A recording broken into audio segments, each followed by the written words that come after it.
আসসালামু আলাইকুম প্রিয় দর্শক, সবাই কেমন আছেন? আশা করি আপনারা সবাই ভালো আছেন। আল্লাহর রহমতে আমিও ভালো আছি। আজকে দেখাবো গরুর গোশত আলুর ঝোল কিভাবে রান্না করতে হয়। সবাই দেখতে থাকুন। শুরু করলাম।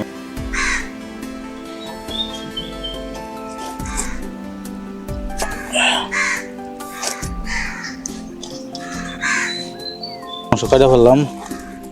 এখানে 2 কেজি পরিমাণ গরুর গোশত।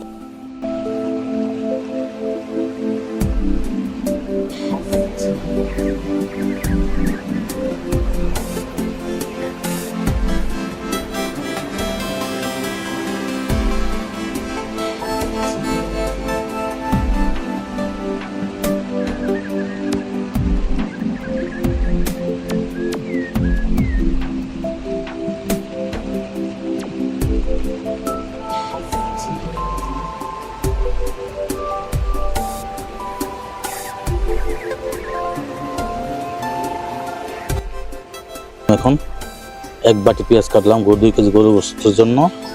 পেঁয়াজগুলো খুব ঝাল এবং কাটছি মোটামুটি যতটুকু পারছি। ঠিক আছে, এই হলো আলু।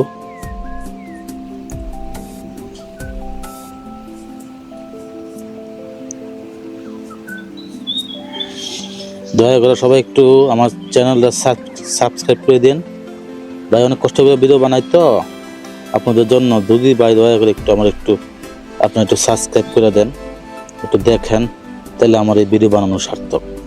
রান্না করতে অনেক কষ্ট হতো। আর পুরা ভাইয়ারা কিছু নাম অন্য করে একটু দিয়েন শেয়ার লাইক, যদি ভাইয়ের প্রতি দরদ মায়া মহব্বত হয়।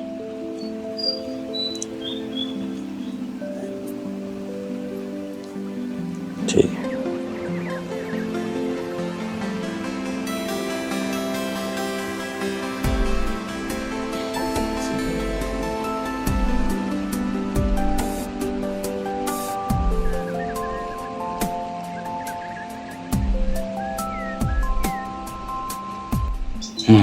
তো আলু কাটলাম, আলু কাটা হয়ে গেছে।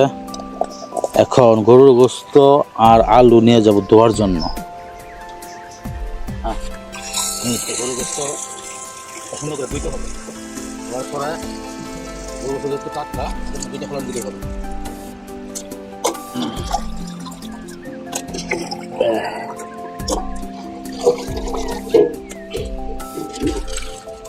একটা ফলন দিই।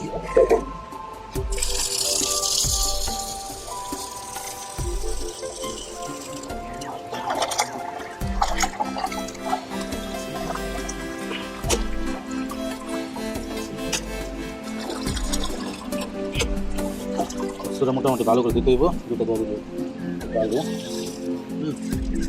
এটা গরু গোশত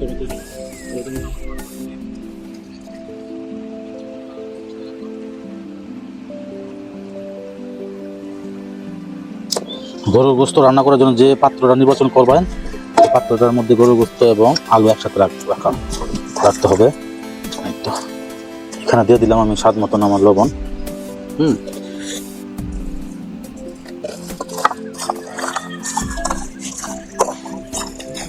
এখন দিবেন একটু পেঁয়াজ কুচি।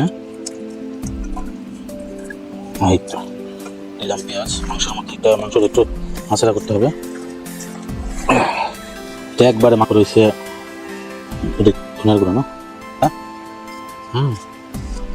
তারপরে হলুদ বড় চামচের 1 চামচ, আর মরিচ দিয়েছে এই তো 2 চামচ মরিচ, এই চামচের তেলে বড়।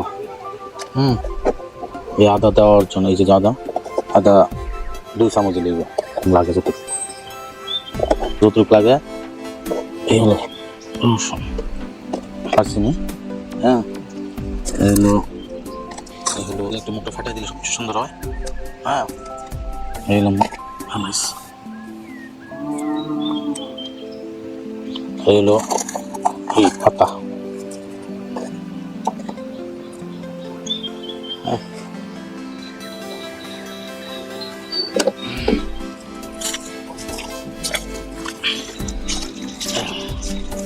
স্পাইসি গরুর গোশত।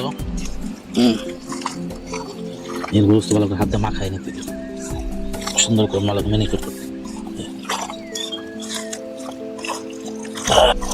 এই গরু গোস্ত মোটামুটি মাখানো হয়ে গেছে। গরু গোস্ত মাখানোর পরে 10 মিনিট এবার রাখতে হবে, সুন্দর করে ঢেকে রাখতে হবে। এটা বেশি মশলা যাওয়ার জন্য, এটা বেশি তেল লবণ সব যাওয়ার জন্য, ঠিক আছে। মিনিট শেষ করলাম। এখন আমি এইভাবেই গরুর গোস্ত চুলাই দিব। এই তো করি দিয়ে দিলাম, গরুর গোস্ত দিয়ে দিলাম। এখন এই গরুর গোস্ত এটা ঢাইকে দিন, এটা কষানোর জন্য ঢাইকে দেওয়া হইব। এই তো 10 মিনিট পরে গরুর গোস্ত দিতে হইব সিদ্ধ হওয়ার জন্য। গরুর গোস্ত সিদ্ধ হওয়ার জন্য গরুর গোস্তটা একটু ভালো করে কড়াতে ঢাইকে ঢাকনার পুরো ঢাকনাটার পরে লাগা যাচ্ছে। এই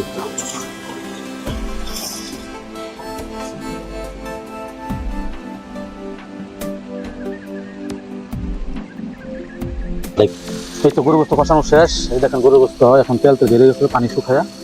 হ্যাঁ, এই গরু গোস্ত এখন কষানো শেষ। ততক্ষণ পর্যন্ত পানি না শুকায় তেল বেরোবো না বেরোবো, ততক্ষণ পর্যন্ত জাল দিতে হবে গরু গোস্ত। ঠিক আছে, এখন পানি দেব, পানিতে এই তো এখন পানি দিয়ে দিলাম।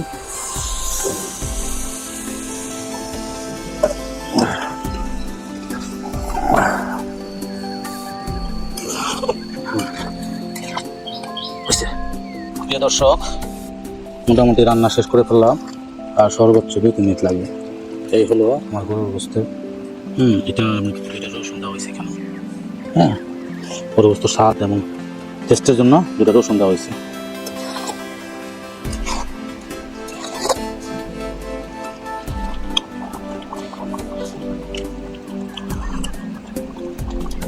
কি অবস্থা, এরকম রান্না করলাম। ও তখন তোমার সব পারফেক্ট, জালটা সবই ঠিক আছে। এখন দর্শকরা বলতে পারবে কেমন রান্না করলাম। তো খেয়া দেখলে দর্শকরা আমার সবচেয়ে বেশি ভালো বলতে পারবে। একটু ঢাকনা খোলা রাখতে হবে। সেভাবে সবাই রান্না করে ট্রাই করে দেখবেন। এবং আমি একটু গরু গোস্ত খাই দেখি কেমন রান্না করলাম।